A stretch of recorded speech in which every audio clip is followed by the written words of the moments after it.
अक्सर ये मॉडल दिखती थी दिल्ली से मुंबई तक की पार्टियों में, अब जेल में।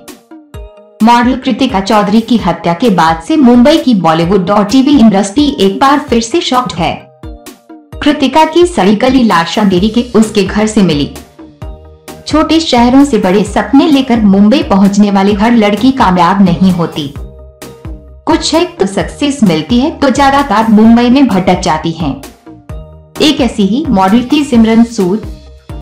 फिल्म के नाम पर फंसाकर कर दिया कत्ल। मॉडल और एक्ट्रेस सिमरन सूद का असली नाम सीमा सुरेंद्रनाथ डुसाड है। सिमरन ने लुधियाना से आर्ट स्ट्रीम से ग्रेजुएशन किया था। 1990 में वह एक्ट्रेस बनने मुंबई आ गई थी, लेकिन अरुण टिक्कू और करण कक्कड़ डबल मर्डर में नाम आने के बाद उसकी पूरी लाइफ चेंज हो गई। अक्सर IPL पार्टियों में बड़े बिजनेसमैन, बुकी और क्रिकेटरों के साथ नजर आती रही। उस पर IPL के दौरान मैच फिक्सिंग का भी आरोप लगा।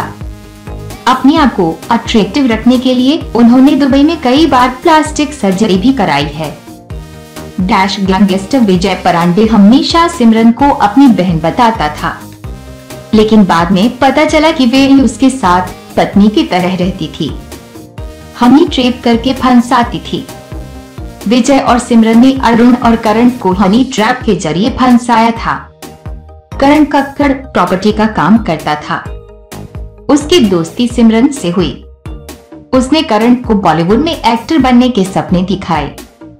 करण उसके झांसे में आ गया।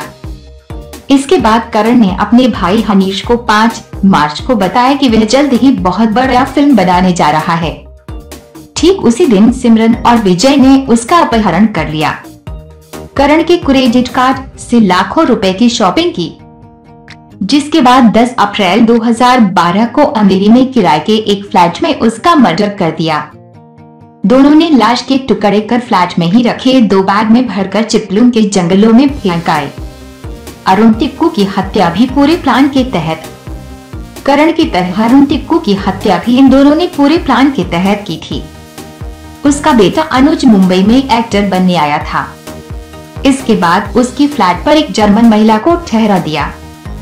धीरे धीरे उस फ्लैट में विजय के दोस्त धनंजय शिंदे और मनोज गजघोष भी रहने लगे। एक दिन अरुण उस फ्लैट में आया। अपने फ्लैट में किसी और को देखकर उसका पारा चढ़ गया। उसने फौरन फ्लैट खाली करने को कहा। अब सिमरन और विजय को लगा कि उनका फ्लैट हथियाने का सपना पूरा नहीं होगा, इसलिए करण और सिमरन ने दोनों अन्य के साथ मिलकर उसका मर्डर कर दी। आपको बता दें, विजय डबल मर्डर केस में 1998 और 2002 में पहले भी जेल भी चुका था। 2003 में पैरोल में छूटने के बाद वह पहचान बदलकर बैंकॉक में रहने लगा। 2005 में वह वापस भारत आया। 2012 में उसने फिर डबल मर्डर को अंजाम दिया था।